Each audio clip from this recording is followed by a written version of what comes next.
আসসালামু আলাইকুম গাইস। আশা করি সকলেই ভালো আছেন। আমরা ইনশাল্লাহ ভালো আছি।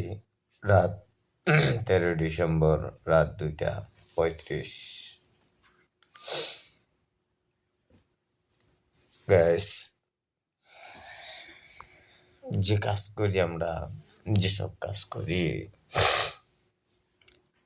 সে কাজ করে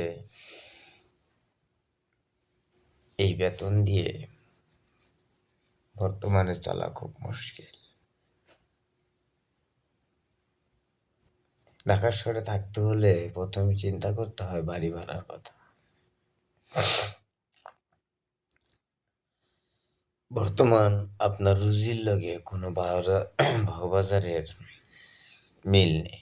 সাধারণ মানুষের বিশাল বিশাল আকার একটা কষ্ট, বিশাল।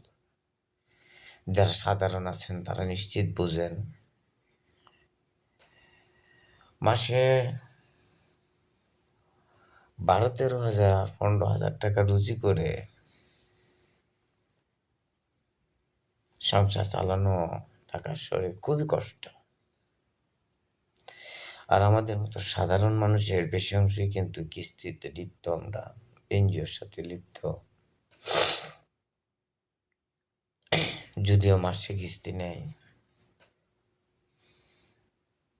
তারপরেও চলা খুবই কঠিন অবস্থা হয়ে যায়।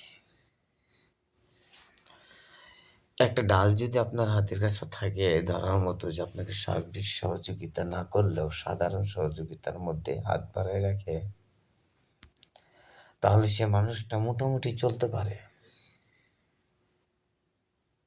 বর্তমানে আপনি নিজেই তো চলতে পারতেছেন না, আপনি কার দিকে হাত বাড়াবেন?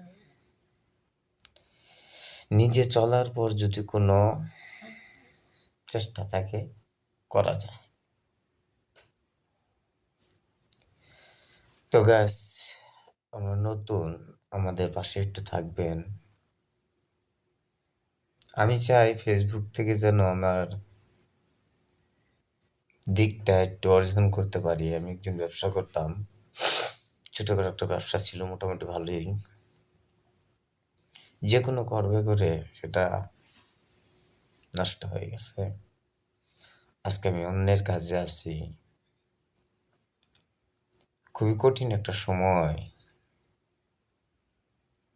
8-10 জন কষ্টশীল মানুষের মতো আমারও যাচ্ছে। তো ঠিক আছে গাইজ, ভালো থাকবেন। ময়মনসিংহ মুক্তাগাছা নির্মাণ থেকে মিথ্যে কথা বলি না। শুভরাত্রি।